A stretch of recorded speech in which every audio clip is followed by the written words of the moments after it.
Tonight, a Frontline ProPublica exclusive investigation. Years after the Vietnam War, a wave of terror and murdered journalists in the Vietnamese American community. So they said, tell your father to stop what he's doing or he will pay the consequences. No one was ever charged. Somebody knows who's responsible for each and every one of these acts. A shadowy group For them, the war did not end. with plans to raise an army For them to pull that off in such a quick time, that takes money, that takes support. and some of the records are still classified. So many things from that period have been declassified. What could still be a secret? ProPublica reporter A.C. Thompson investigates this cold case, searching for answers across the United States and in Thailand. Do you think the Bureau should reopen the investigation? If new information's developed, oh yeah. Tonight, terror in Little Saigon.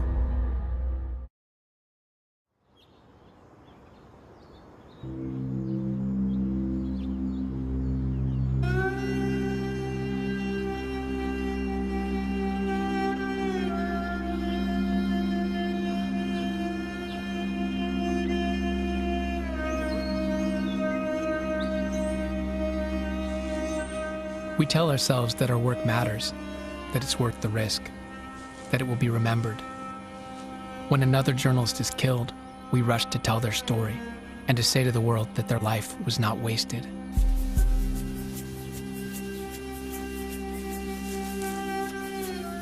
And so it shouldn't have taken this long to get here.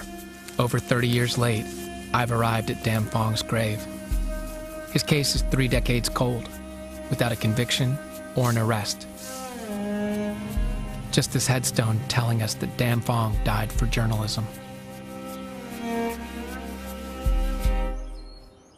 My dad was always controversial. Anytime when you write the truth and the truth is not for sale, you are controversial. My dad getting threatened all the times. What do you remember about the day your father was killed?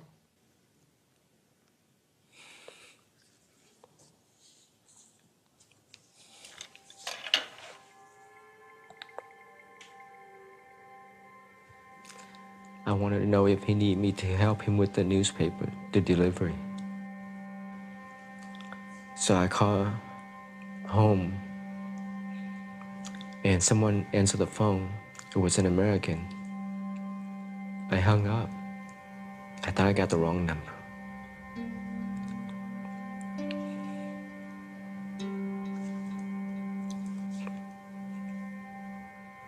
I called him again.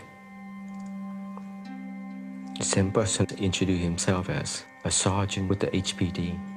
Then he said, son, you need to come home quick. There has been an incident. And then at that time, I knew it was over. Houston police detectives are still trying to find out who killed Vietnamese newspaper editor Dam Phong Nguyen. Night beat reporter Kathleen... Dam Phong's sons gave me an old VHS tape. Journalism was Dam Phong Nguyen's life and possibly caused his death, according to... On August 24th, 1982, this 44-year-old newspaper publisher and father of 10 was shot and killed in front of his home in Houston, Texas. Nguyen's 19-year-old son, too, wants to do political work to help other... It's strange to see their young faces back then, saying brave words for the camera. He died for his country. He died for the truth. The most important thing is freedom. It's as if their story is frozen in time, without an ending. My father's body was laying right over there. The blood drips all the way inside. My mother was on the phone with him, so she heard everything. And it said, honey, wait, I had to answer this door. My mom heard the voice that he talked to a person, and then all of a sudden, my father screamed. And then the gunfire began. There was an audible sound from the weapon. But no witness on the right, no witness up front. The police never made an arrest, but Dam Phong's sons say his old papers are full of suspects. The clues are all here in his writing, in the newspaper. They tell me he was a dogged investigator whose stories on politics and corruption made him powerful enemies in the Vietnamese American community. He received threats all the time. I heard some of the threats come in the phone. They said, tell your father to stop what he's doing or he will pay the consequences. How many of these threats do you remember getting on the phone that you heard? At least 3 a week. Well, do you know if the Houston police translated this into English? No. We gave them all the latest newspaper, and they never gave us a feedback. You gave them to them? I gave it to them because since they have no witnesses, this is the only evidence.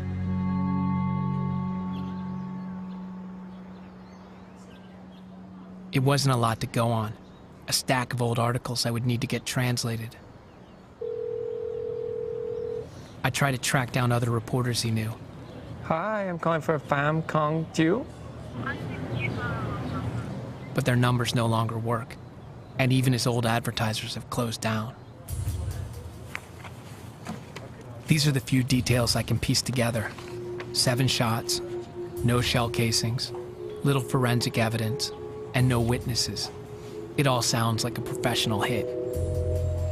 And even those who know about the case don't want to talk. I just wonder if there's any way to meet with the detectives who are currently assigned to the case and just talk on background, not for the record, just to get a better sense of the case. Cold case units are usually eager to speak to the press, but no one at the Houston PD will talk about Dan Fong's murder. I've begun to read translations of Dan Fong's newspapers, and it's clear he wasn't afraid of making dangerous enemies. Vietnamese gangs, conmen targeting refugees, the KKK. But Dan Fong's final articles took aim at an anti-communist political group called The Front. He had an angry meeting with them at a restaurant down on Milam Street days before he was killed. But the restaurant is gone, and The Front no longer exists.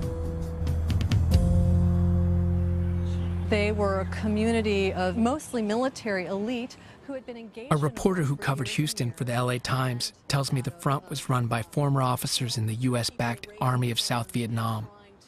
Years after the fall of Saigon, the war for them still hadn't ended. They collected money, and they said that they had people on the ground in Vietnam, in the jungles, and they were organizing. And here in Houston, at the top of a restaurant, people would put on their tan and brown shirts, and they would meet, and they would even do some kinds of military exercises in hopes that they could take back Vietnam. For them, the war did not end. They would call themselves freedom fighters. They didn't see themselves as charging in to bring down a legitimate government. They were continuing a war that they had been dislodged from but still believed in. What was the theory that was going around about who killed Dan Fong? There was something close to a consensus that it must have been connected to the front. There were people who thought that he had it coming to him, that he was disloyal and unpatriotic for even questioning the front, and that it was somehow damaging to the whole community, and it was damaging to the cause. Many people thought that it was inevitable, that he wouldn't survive this.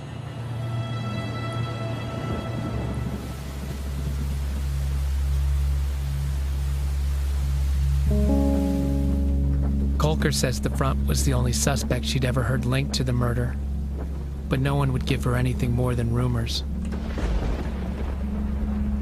I tracked down one of Dan Fong's old friends. He agrees to meet me at a restaurant. When you look at the killing of Dan Fong, this could have been about lots of different people he offended. What do you think? Tôi không nghĩ kẻ thù đâu mà nó kêu cái này nó đi vào cái dòng chính trị. Who do you think killed Dan Fong? Tổ chức là biết, còn cá nhân thì không biết. Chỉ biết tôi khơi này ra tổ chức ám sát, diệt khẩu, ai chống đối lại mặt trận là nó diệt. So K9 was a death squad. That's it. And what kind of personnel were on these teams? Cụ nhau ngon, tùm lum hết rồi. Đa số là hải quân nhiều. What made them want to kill Dan Fong? Là vì lý do là Dan Phong biên báo chữ nó quá nhiều. Thấy không? Volume dặn nhỏ nhỏ. Tụi nó tính đó. So you warned him? I let him know a couple of months. Couple of months before he got killed? Yeah, before that. And I let him know. Because he's a friend of mine. How come this case is still unsolved? Because they see the damn phone, everybody know. They scared. Don't talk. Stop. Everybody stop. We nói là thế không?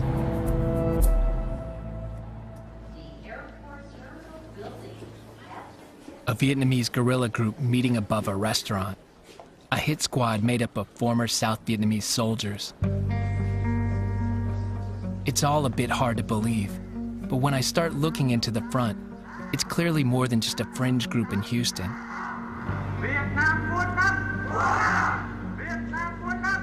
It had thousands of members in dozens of cities and claimed it was raising an army to overthrow the communist government in Vietnam.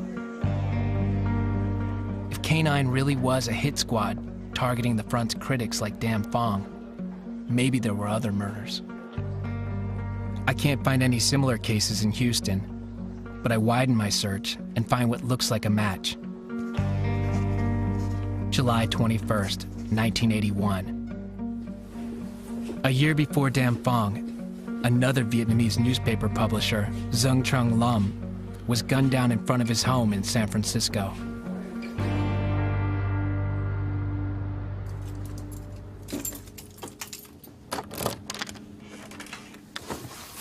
I'd worked as a police reporter in the Bay Area for years, and I managed to get a copy of the police files from the Lum case.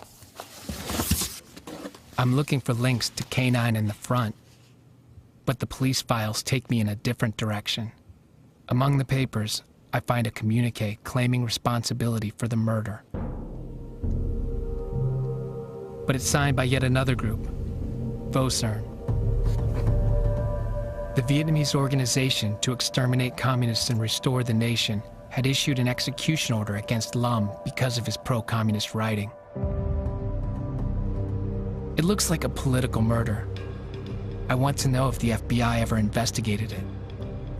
I file a Freedom of Information Act request to see what comes up.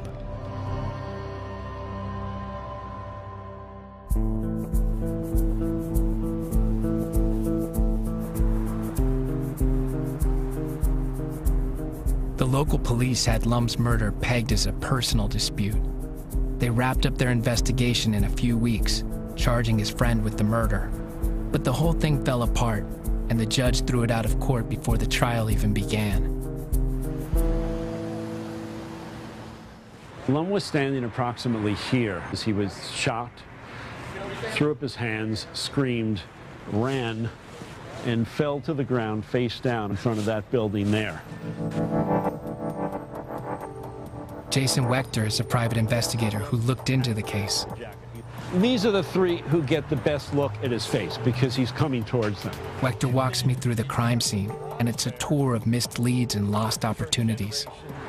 When we get further up, I'll show you something that I thought was a very glaring omission on the part of the police. He tells me they failed to interview witnesses, never did a full canvass of the neighborhood, and didn't question a key suspect. The police never went there, never talked to anyone. The police never solved the case, so Wechter has brought along his own files to share with me. On top of Wechter's files is the same strange communique from Vo Cern. When you saw these letters, what did you think? I thought it could be possible. We know he'd been threatened. We have credible reports that people were looking for him with a gun. We have a credible report that someone had backed him into the end of the hallway and seemed to be in fear of his life. The police looked at this through the prism of a homicide committed for personal reasons. That was the kind of thing they were fairly familiar with. I don't think they explored the possibility of a political motive. We came here at 75. Lum lived with me in this house. Lum's sister, Nancy Zung, has fond memories of living with her brother in the 70s. So that's him? That's him. He's a hippie. Yeah. You can see. Wow. And then he had a newsletter. Yeah, that's the one that get pissed off people. Did he get threats? Yes. What were the threats like? Okay. I'm the first one get threat. And they threatened me with a gun. They put guns to your head? Mm-hmm. What did the people say? They just say, get out of the country. I will kill the whole family. It scared me to death, I'm not kidding. And Lam, he's scared too. So there was a letter that came out after your brother got killed, and it said, the Vietnamese Organization to Exterminate Communists. I heard that. They even called me. They called you? Yes. They said we're a group, a terrorist group. Yes, we are the one kill your brother. I scared. I really scared. How many times do you think someone called you and... Oh my God, you could see it. For 2 months, I just crazy. I have to cut the phone. You had to cut the phone? Because day and night. What did you think of the police investigation? I don't think they care that much. It hurt me a lot. I try everything to give them information. I try everything because I want to know exactly what happened to him. Because to me, he's the best. He have a kindness inside. When he died, it just...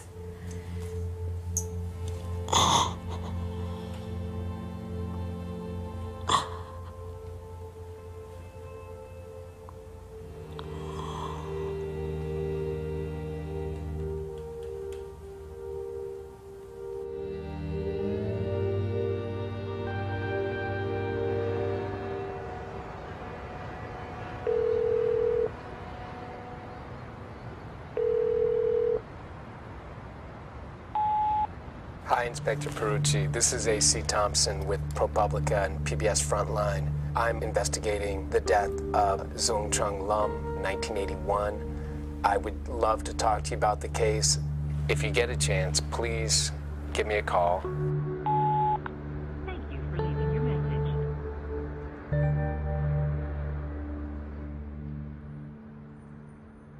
Two separate storylines have emerged. The front with its alleged K-9 hit squad in Houston and Vosern in San Francisco. But I can't get anyone in law enforcement in either city to talk about it. And then, the Freedom of Information Act request I'd filed comes back. Hundreds of partially redacted pages from an FBI investigation in the 90s. It pulled together dozens of crimes in cities from San Diego to Memphis to Alexandria, Virginia. It was captioned 266 for domestic terrorism. And it linked Vosern to the front and K-9.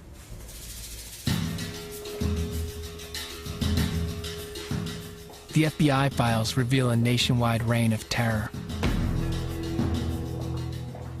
7 murders and dozens of attacks, many targeting journalists who were critical of the front.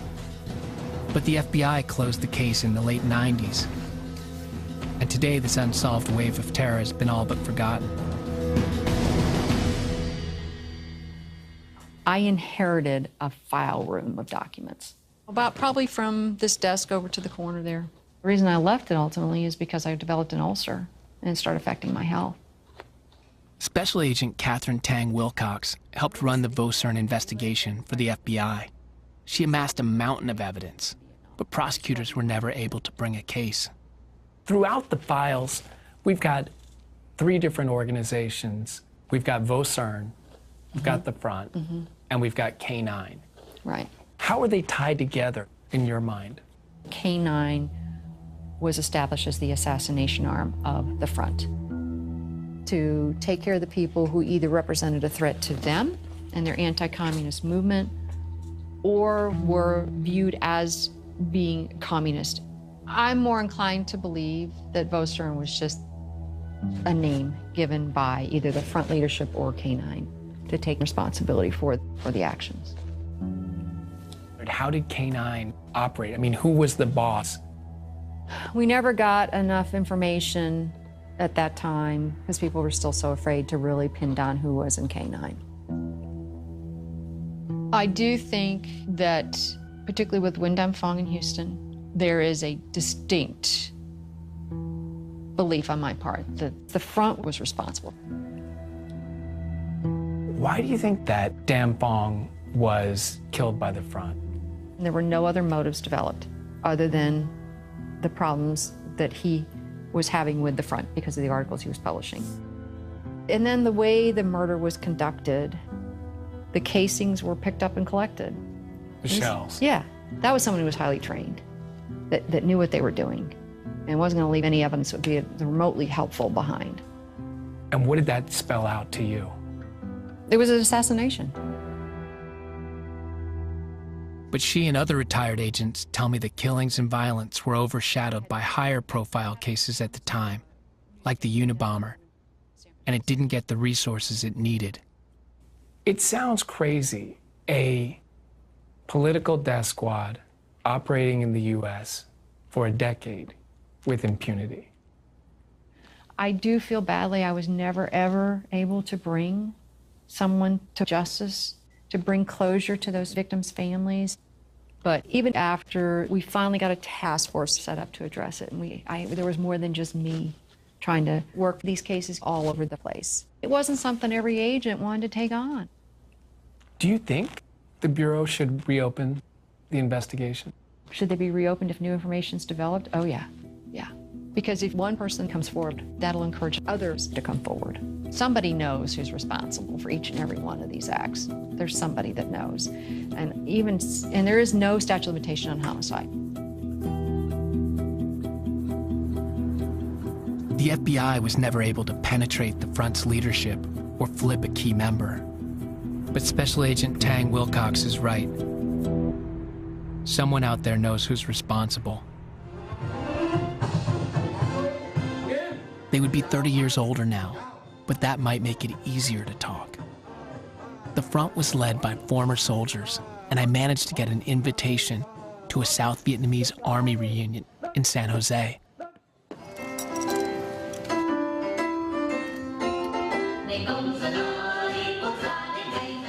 It all feels a bit surreal, but it's still part of the Vietnamese American culture today.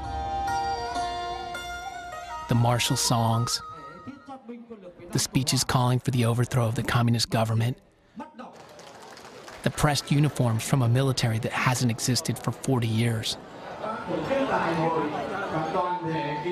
Some of the vets are former front members, and they're eager to talk about the glory days of the battle against communism. When I turn the conversation to K9, they quickly become cagey. The next day, a former South Vietnamese Army Ranger and front member agrees to speak on camera. If you had seen someone that you thought was a communist back in the 1980s, what would have happened? Nếu thời đó là tôi đâm chém bất cứ làm một cái hành động nào đối với tên đó là tôi phải làm. Lúc đó là mình tính nếu mà mày phải chỉ cộng không, mày cộng sản với ông cộng sản là chơi. Đối với cá nhân này. What was the K9 unit?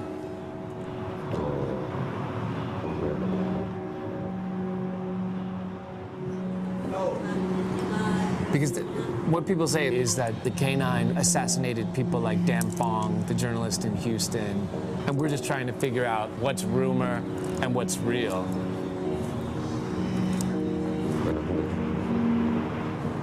You're a smart guy. You knew about the K9. I don't hear or somebody told me everything.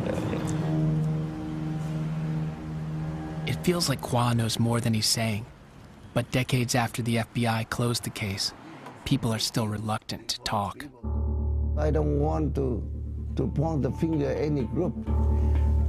Over the following months, I tracked down dozens of victims and former front members in Little Saigons from Orange County to Virginia.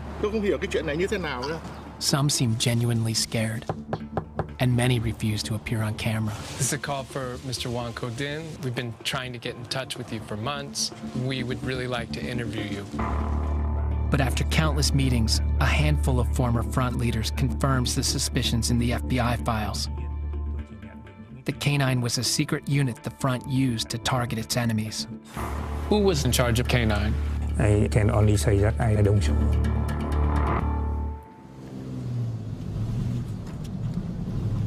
I still don't know who ran K9, who gave the orders, who pulled the trigger. The closest law enforcement ever came to cracking the front's leadership was with the same tool that took down Al Capone, a tax case. The San Jose police investigator who helped build the federal tax case has retired to the hills of Northern California. Doug Zwemke keeps a scrapbook from his investigations. Some of my friends call this the Rolodex of death. It is filled with the photos of informants who were murdered while working with him. He had a little sign on his chest. I'm snitch, I die snitch. Oh my God. Yeah. She was an informant. She moves to Texas. They killed her and burned her. He got murdered. Here's a guy that helped on the front a little bit, but was murdered in San Juan. Now here is the star, the person that started the whole thing. Mm. This is Freedom Fighter, and that's his wife, Velvet. This is the guy that murdered him. Whether he was murdered for helping me or because of the front, the murderer has never been caught.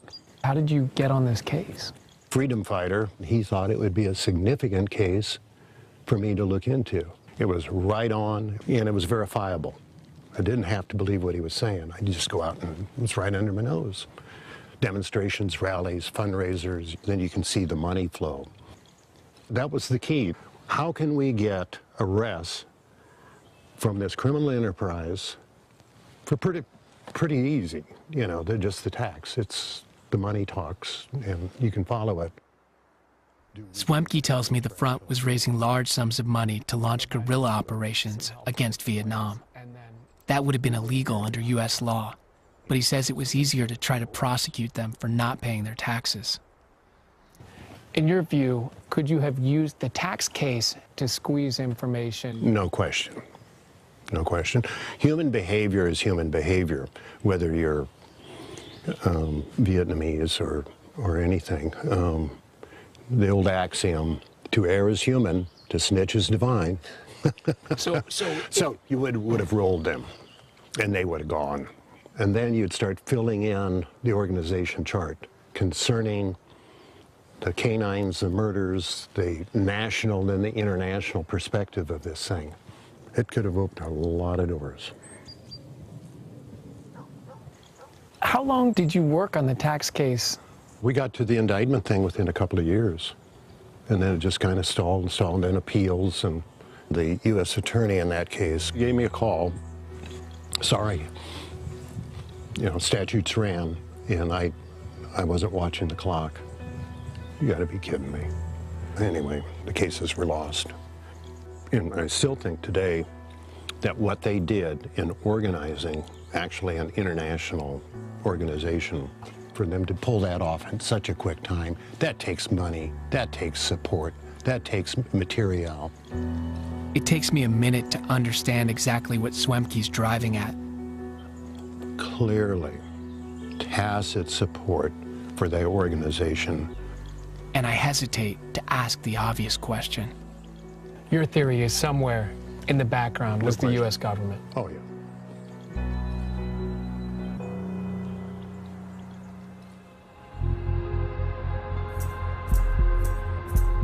Zwemke says the front argued in court they were working with the CIA and Department of Defense. I don't know what to make of his theory. I try to look over the court filings myself, but they've disappeared from the archives.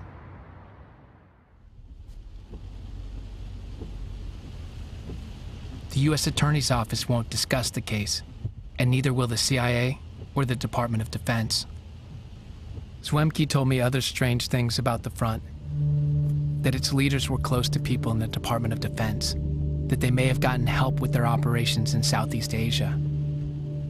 But what, if anything, did this have to do with the story I've been investigating?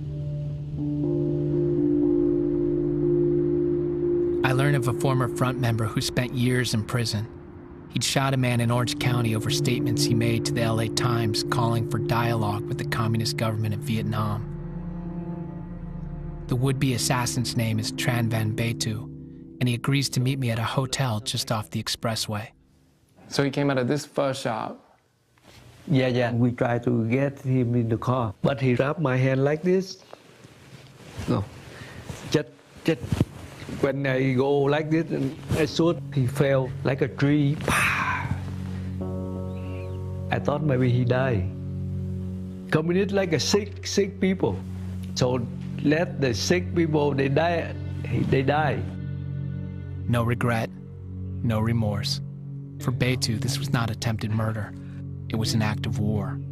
We feel proud to do that. To me, I don't call me that a hero, but that time in Orange County, they call it like a hero.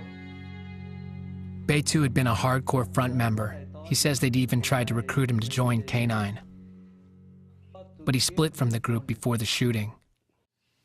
So you were recruited to join the K9 organization, is that right?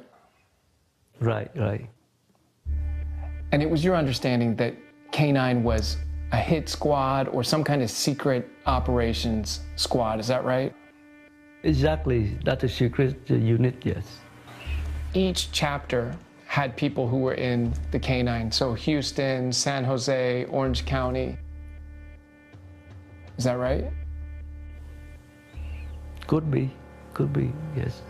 Dan Fong's family think that Dan Fong is criticizing the front and that got him killed. Does that sound accurate to you? That's what I heard, That's what I heard many times from people, our people around. K9, they professional. They do good job, but they never get caught. Do you know the name of the person who killed Dan Fong? Sound like you are FBI. Beitu won't go any further, but then I catch a major break. I find a high-ranking former front leader who's never spoken to anyone in law enforcement. He won't reveal his identity or name the assassins. But he's certain K9 killed Lum in San Francisco and Dan Fong in Houston.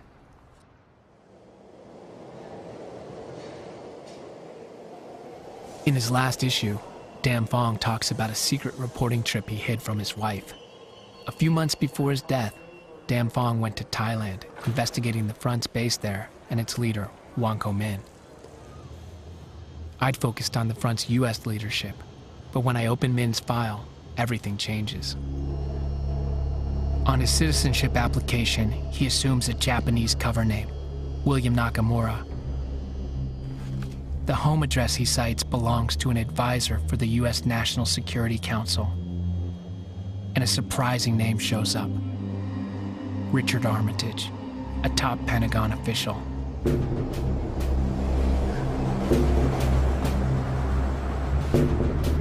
The documents also show the Pentagon asked for Wang Ko-min's naturalization to be expedited. And their request is followed by 6 blank pages that have been redacted for national security reasons. It's the immigration application of a man who's been dead for almost 30 years. What possible national security reason would keep them classified now? There's something here that's more than 30 years old that's still a classified fact. Yeah. I can't even begin to imagine. I mean, so many things from that period have been declassified. What could still be a secret? I don't get it. What began as a murder investigation in Houston, Texas, has led to the Pentagon and beyond, to the jungles of Thailand. This is propaganda for the front back in the early 80s. Here's the leader, Wang Ko-min, and here they are. They're drilling out in the forest. Now, this is Thailand, where they are.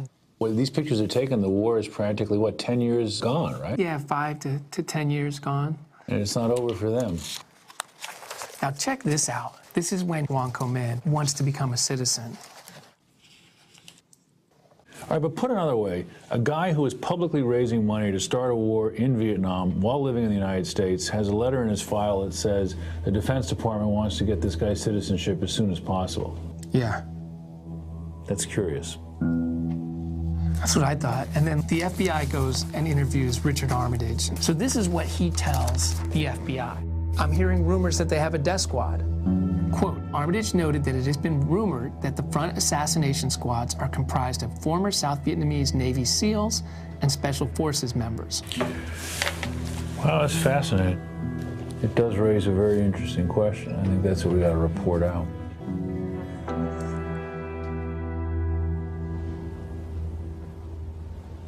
The FBI files focused on what the front was doing in the United States, but Dam Phong followed them to Thailand. The front claimed to have a base behind enemy lines in Vietnam. Dam Phong revealed the camp's real location in the jungles of Thailand. He wasn't just editorializing against the front. He was endangering their military enterprise.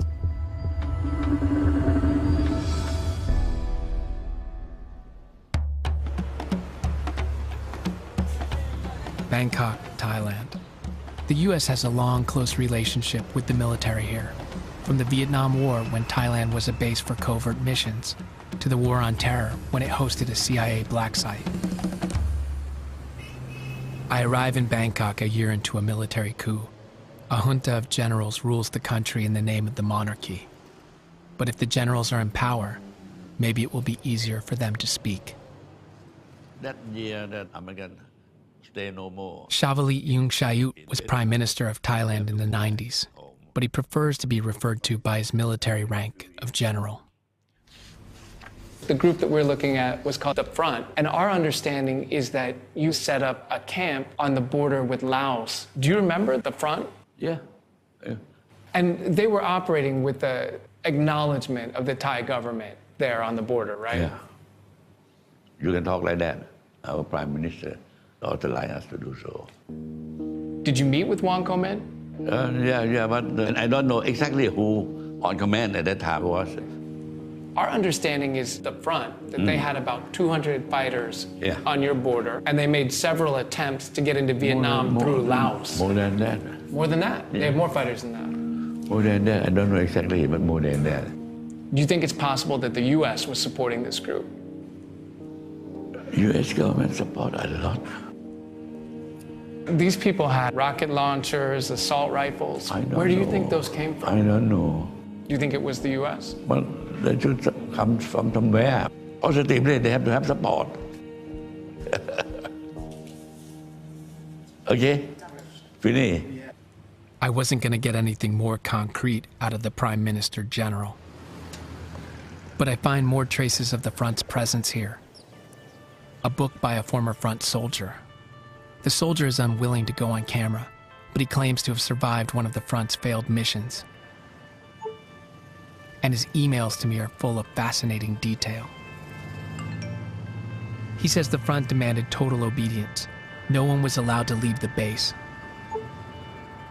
The soldier even tells me that Wang Ko-min executed members of the group, including at least one of the Vietnamese Americans who'd come over to fight. The bodies, he says, were buried in the camp.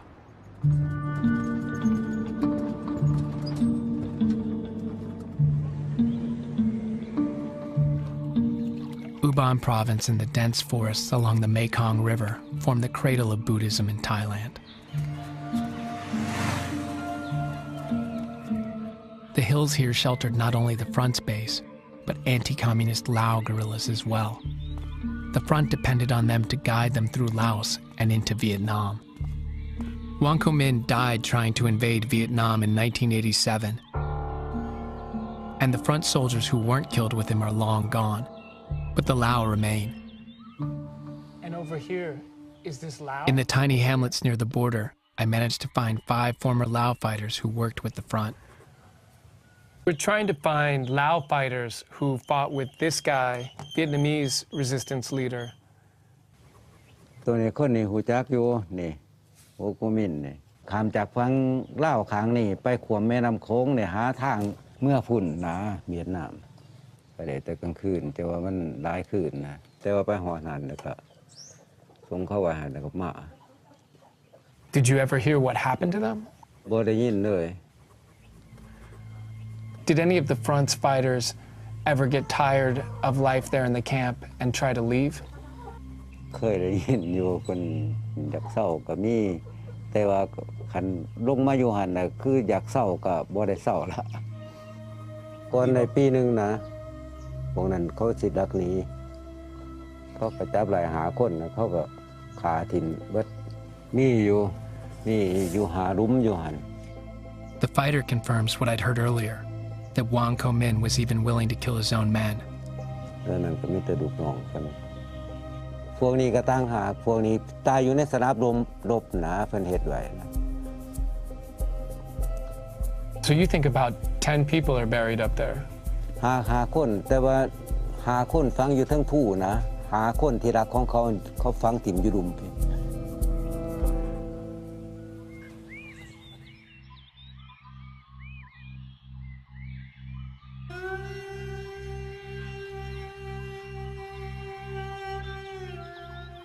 30 years ago, a guerrilla army led by Wang Ko-min, an American citizen, used this jungle as a base to launch attacks on Vietnam. Somewhere in these mountains could be the remains of front soldiers murdered by their own group. In the dry season, it would be a day's march from the nearest village, but the rains have begun and no one will risk guiding me up there. I've learned all I can here.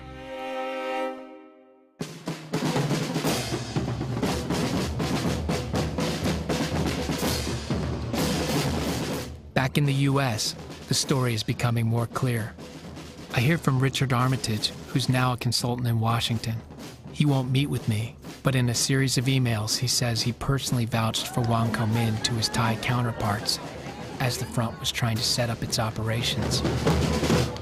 But however helpful that was, he insists the US did not have a program of support for the front. I also learned Armitage wasn't the only one who knew about the front's war efforts. I find CIA cables showing the agency was aware of the group.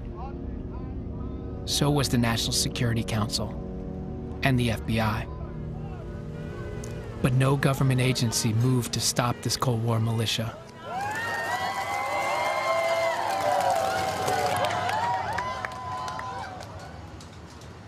While Dan Phong's family mourns his death in private, on the other side of Houston, an annual memorial is being held for someone else's death.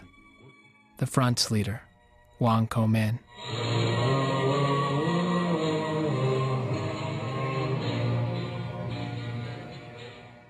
For months, I've been trying to track down a man the FBI listed as a suspect in Dan Phong's murder. And in the back of the room, I finally meet him, Johnny Wen. In the FBI files, multiple informants, including a former front member, said he was in K9 and was involved in Dan Phong's murder. Johnny says he was brought before a grand jury but was never charged with any crime. He agrees to speak with me after the memorial. Từ ngày tôi ra khỏi tổ chức nhưng mà tôi có đưa một cái bức hình tôi quạ lớn lên, tôi thờ tới bây giờ. Mỗi lần đám giỗ kỷ niệm ông Hoàng Cơ Minh thì nước mắt của tôi tuôn trào. 18 năm rồi nhưng mà tôi vẫn nhớ. This is what we've been told. At one point, you were a member of K9. No, that's wrong. That's wrong. No, so you were wrong. never a member of the That K9. Bullet, that bull. It's bull. Bullet, bull. I told them, okay, go to tell the FBI. I am the K9. Tell the FBI, lock me up. I told them. No proof, no evidence. They quiet. Was the front ever involved in hurting or threatening or killing anybody here in the U.S.? Không bao giờ. Không bao giờ. Never. Do you have any idea who was involved with killing Dan Phong?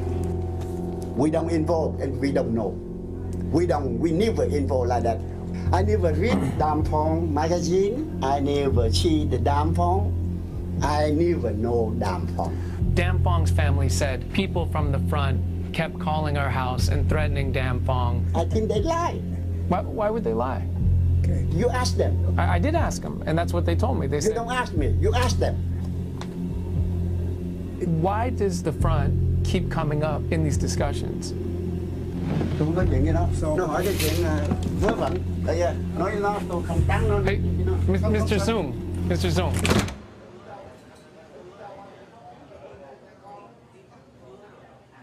After talking to many former front members and going over the documents, I've assembled a list of the group's top brass.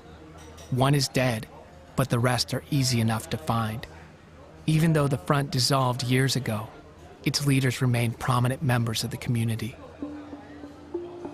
I set up an interview with Tran Minh Kong, but he stands me up at the last minute. Wan Ko Din won't talk. Neither will Wen Kim. I'm down to one name, Wen Xuan Nia. He was in charge of crafting the front's strategic vision. We tried to make things change inside of Vietnam. Nia is not a man to shy away from a challenge or an argument. I am among the executive committee of the overseas. I am not ashamed of what I have done with that. I have not done anything wrong. There are people who say there were some members of the group who attacked people in the U.S. who didn't agree with the group. Yeah, I don't remember exactly when, but there is a lot of big issue about assassination or violent action against a writer or this or that, for instance. I remember a lot of people talking, but I am behind that kind of... Right. It makes me laugh. Because that's not you. You weren't behind it. No.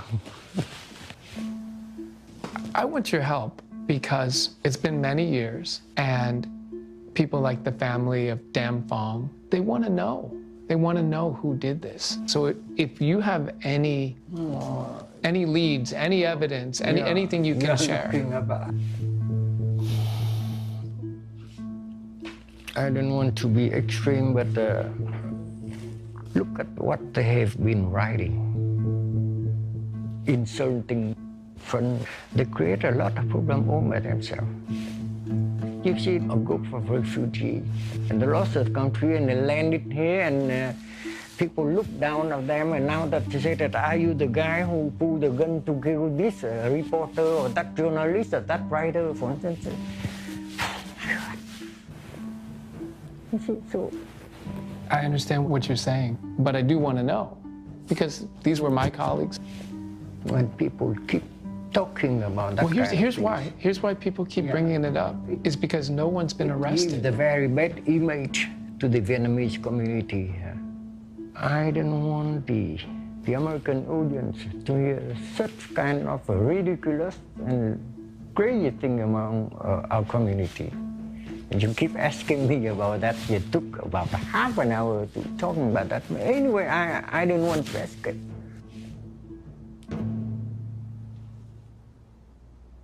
Nia was hard to pin down, but by now I'd seen enough documents and interviewed enough former front members to know the group had a death squad. Along the way, I'd even gotten to a man the FBI never interviewed, a front leader who admitted that K9 killed Lum in San Francisco and Dam Phong in Houston. And 5 ex-front members had confirmed to me what I'd heard about the murders in Thailand, crimes that could potentially be prosecuted under U.S. law. It's time to go back to where this story started and share what I've learned with Dam Phong's sons. So look at this. This is terror incidents at that time. 1981, arson. Murder of this guy, Lum, San Francisco. Death threat, naming your father. Attack on this gentleman. Murder of your father. Murder of these people. It goes on and on and on and on. The front had a death squad. It was called K9. Members of the group are telling us that K9 killed your father.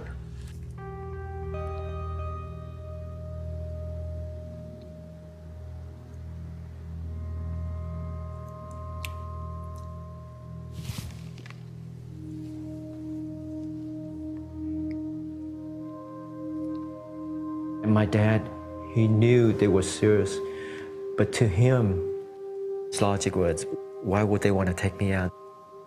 That's the last thing what they want to do, because in the newspaper, the reporter would be all over him. Being a reporter, he said, we look after each other. We very protected each other. Yeah. My profession, the English language media, failed your father. We didn't cover the story the way we should have. And that bothers me, that people didn't focus on him the way they should have.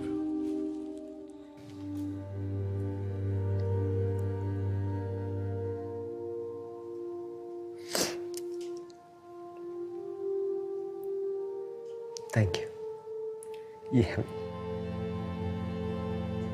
You have no idea. I waited 33 years to hear that. Thank you.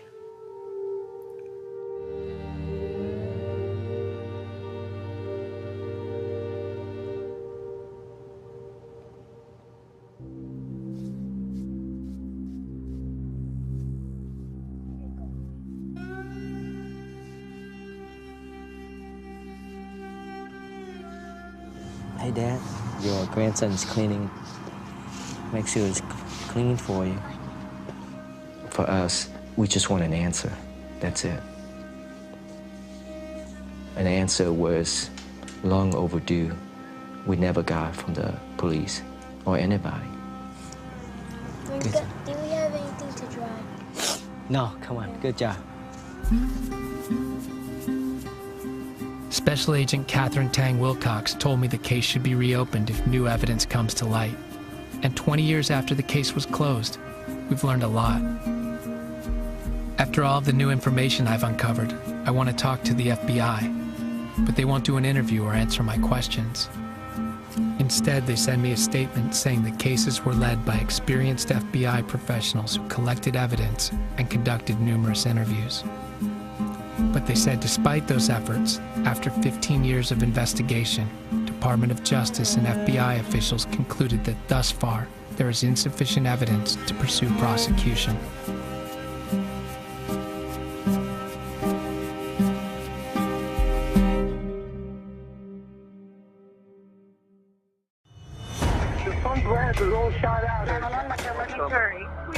Once again, innocent victims shot down. We have been through this too many times. And then legislation voted down. They vote that way. The government's not supposed to tell you what to do. Is off the table. All the while, the gun lobby grows stronger.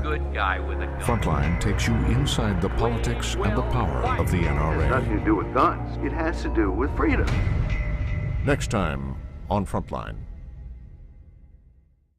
Go to pbs.org/frontline for more of Frontline and ProPublica's reporting on terror in Little Saigon and the front. And there is no statute of limitation on homicide. Read an interview with director Richard Rowley and reporter A.C. Thompson about the investigation. I'm looking for links to K9 in the front, but the police files take me in a different direction. And connect to the Frontline community on Facebook and Twitter. Visit us on YouTube for even more original Frontline reporting. And if stories like this matter to you, then sign up for our newsletter at pbs.org/frontline.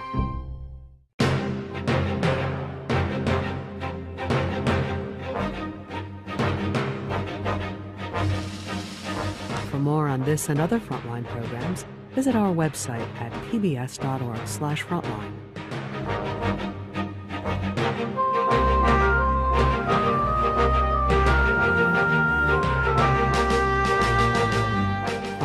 Terror in Little Saigon is available on DVD. To order, visit shoppbs.org or call 1-800-PLAY-PBS. Frontline is also available for download on iTunes.